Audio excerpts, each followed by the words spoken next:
जय जगन्नाथ। केमिति अछंदी आपण माने सब बेले पाचिला आंबरे आंबसड़ा बनै थांती, किंतु आसंतु आमे आज कंचा आंबरे आंबसड़ा बनेबा। मु स्नेहा डेली लाइफ को आपण मानको स्वागत। आंबसड़ा बनैया पे हमको आंब, गुड़, सुखिला लंका, गोलमरीच आ गोटा जीरा दरकार। प्रथमे आंब को चोपा छड़े के एमती धोई देबे। धोईकी ताकू छोट छोट करी काटी देबे। मु मझिरु टाकुआ गुड़ा काटी फपाड़ी देछि। आपण काटी पारंती किंबा गोटा आंब भी चोपा छड़े की खाली गोटा आंब भी सिझेई पारंती। मु काटी के एटी सिझे देले भलो। लूण देकी ताकू दुईटा हुइसिल देकी सिझेई देबे। से सिझा ठंडा हला परे ताकू ग्राइंडिंग कर देबे। ग्राइंडिंग करके एमती गोटे छणा रे छाणी देबे।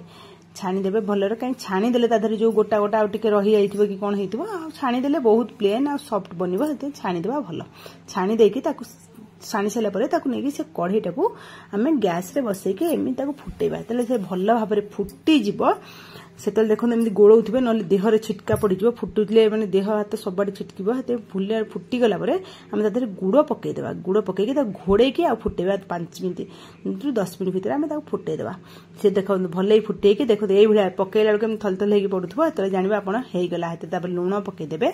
आउ आमे जो सुखिला लंका जीरा जो रखि दिबा ताको हम भाजी के गुंड कर देथिबा। से सुखिला लंका गुंड गोटे चामच, जीरा गोटे चामच मटी पकईचे। आ जो हमर जो गोलमरीच जो रखिथिले ताको भी गुंड कर देथे। ताको गुंड को पकई के भल्ला भाबे ताको गोळेई देबा। गोळेई की आपण कोन करबे ना गोटे थाली रे चारि आडे भले की तेल घसी देबे। तेल भले की घसी देला परे से जो आंबसड़ार जो गोळा को आपण से थाली रे एमती पकई दे की थाली सहित एमती बुलेबे। चारि आडे एमती बुलेबे। नहले एमती चामच रे घसिले ना गोटे जगह मोटा गोटे जगह पतला हे जिवो।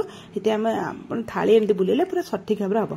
ताकू 2 दिन छाडी देबे। खरा रे सुखेले गोटे दिन रे हे जिवो। यदि घर भीतर फैन सोजन न 2 दिन लागबे। 2 दिन पर देखंतु एई भली भाबरे आंबसड़ा केमती सुंदर भाबरे थाली छाडी गला। एमती आपण ताकू काटी देबे। आपण हिसाब रे आपण जो भलिया कटिंग करदे। मु तो एई भलिया काटी देली। आपण जेमती भाबे सेमती कटिंग करिकि आकू थरे घरे बनेइबे आ समस्त को खुआइबा को देबे। आपण माने पाचिला आंबसड़ार बहुत थर ट्राई करथिबे, बहुत करथिबे, किंतु कंचा आंबसड़ा रे थरे करिकि देखंतु आंबरे आंबसड़ा बहुत बढ़िया टेस्ट आसीबो। पाचिला आंब भी करिया को आपण ये करिवेनी भूली जिवे। कंचा आंबर सब ट्राई करिवे। देखंतु केते सुंदर आ केते नरम आ साउलिया पूरा हाथ को लागुची। आपण थरे ट्राई करिकि भलो लागिले मो चैनल को लाइक, शेयर, सब्सक्राइब निश्चय करिवे। रोउची जय जगन्नाथ।